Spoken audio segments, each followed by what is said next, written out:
Hi, this is the first of a few short videos we're going to do about some of the recent upgrades we've done to our travel trailer to help us out when we're dry camping. First one here is about how we added 2 batteries. When we bought the trailer a few years ago, it had a single lead acid battery. It worked fine for most cases, especially in campgrounds and whatnot. We had a couple instances where we were dry camping in cold weather and the battery just wasn't enough to run the furnace through the night, and we'd wake up to a dead battery. And then of course dry camping, it's hard to recharge it. So what we did is we upgraded from a single lead acid battery to 2 12-volt AGM batteries. It's made all the difference in the world for us, and we're going to show you how we did that. So when we bought the trailer, since it only had one battery, it only had one battery box, this one right here. Fortunately, the way it was installed, it was off to the sides. It was really easy to add this second battery box. Bought it off Amazon, and the only thing I had to do really was drill a couple holes in the bottom here and put these screws in and these little brackets that hold the tie-down strap in place. Once that's done, the batteries just slid right into place. It fit perfect. I find that to get the second battery in, I just haul it out like that. Then there's enough clearance room here, and we'll show you that right now.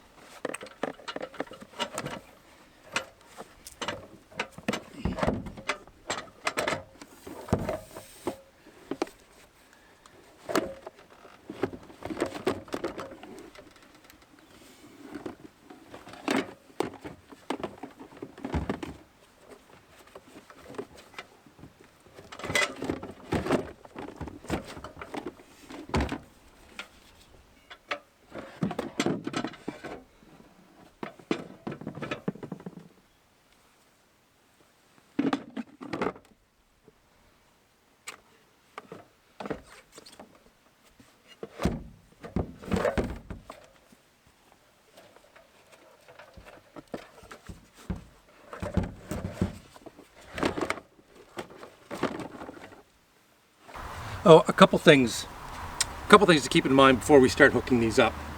First is, these are 12-volt batteries, and the trailer has a 12-volt DC system. So to make sure that after we have 2 batteries, we still only have 12 volts, we hook them in parallel. And what that means is positive goes to the positive cable on the trailer, negative goes to the negative cable on the trailer. If these were 6-volt batteries, for example, you'd have to hook them in parallel, which means you'd hook the negative to the positive, and then the positive on one would go to the positive on the trailer, and the negative would go to the negative on the trailer. So when you hook in parallel, you maintain your voltage, but you double your current. In series, you double your voltage, but maintain your current. In this case, we want to maintain the voltage at 12 volts, but double our current capacity. Another thing to keep in mind is, although it may seem like 12 volts isn't much, these batteries can discharge a lot of current in a big hurry. And if you're not experienced and comfortable working on these, please take them to a professional to have this done. If you were to cross these terminals and you're in the wrong spot, you could badly hurt yourself, you could burn yourself, you could even kill yourself. So please don't do any of this if you're not comfortable doing it. Okay, let's get these wired up. So to wire these up, I bought these cables off Amazon. I think they're actually starter cables for a car. So they're heavy duty gauge cable, low resistance, short. And what I wanted to accomplish was to keep the resistance in the wires between these 2 batteries low, so that when it's charging and discharging, these stay equal.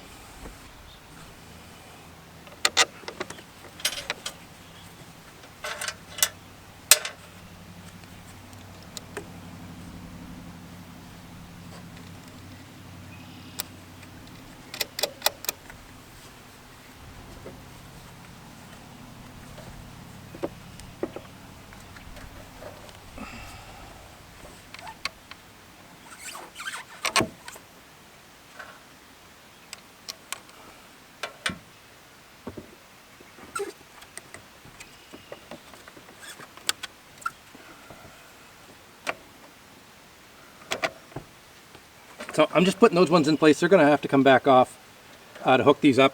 I just put the nuts on there just to hold them so the cables don't slop off while I'm trying to get the rest of them hooked up here.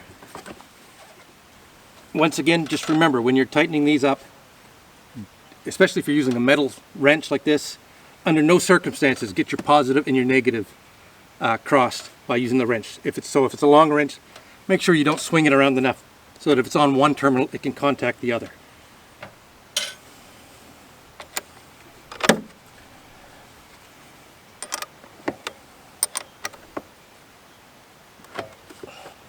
Another thing to remember is that once we're wired into the trailer here, the entire chassis effectively becomes ground.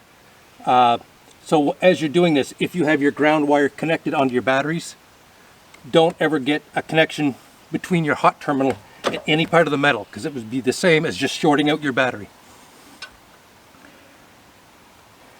For that reason, I usually connect the ground last, just to make sure that this is never part of the circuit until I make that final connection. So I usually hook on the hot side first. And I don't know if this is a standard across all trailers, but in our trailer, our ground wire is white and our hot is black. And you can see that right here. If you follow that white wire, it's actually bolted right to the frame. So let's put the hot wire on first.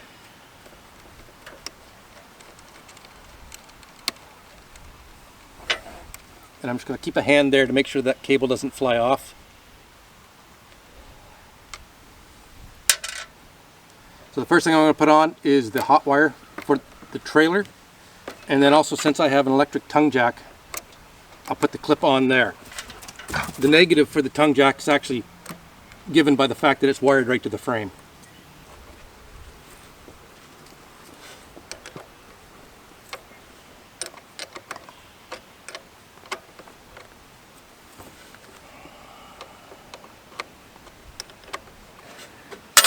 And then the last thing to do for wiring it up is just to hook up the negative cable. Now, when I connect this negative cable to the battery from the coach, it will start drawing current immediately for circuit boards and whatever else gets powered up. So there'll probably actually be a little spark. Just be aware of that. It's no big deal, but you'll probably see that. And there was just a tiny little spark.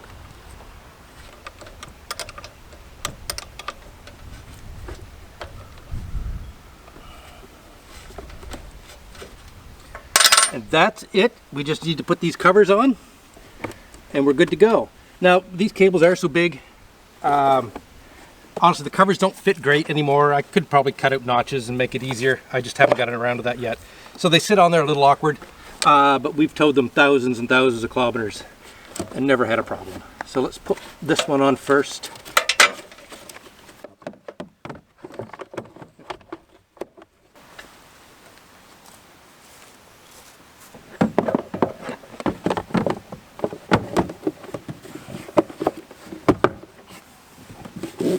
Oh, and here's a little tip. Maybe this will be helpful for you.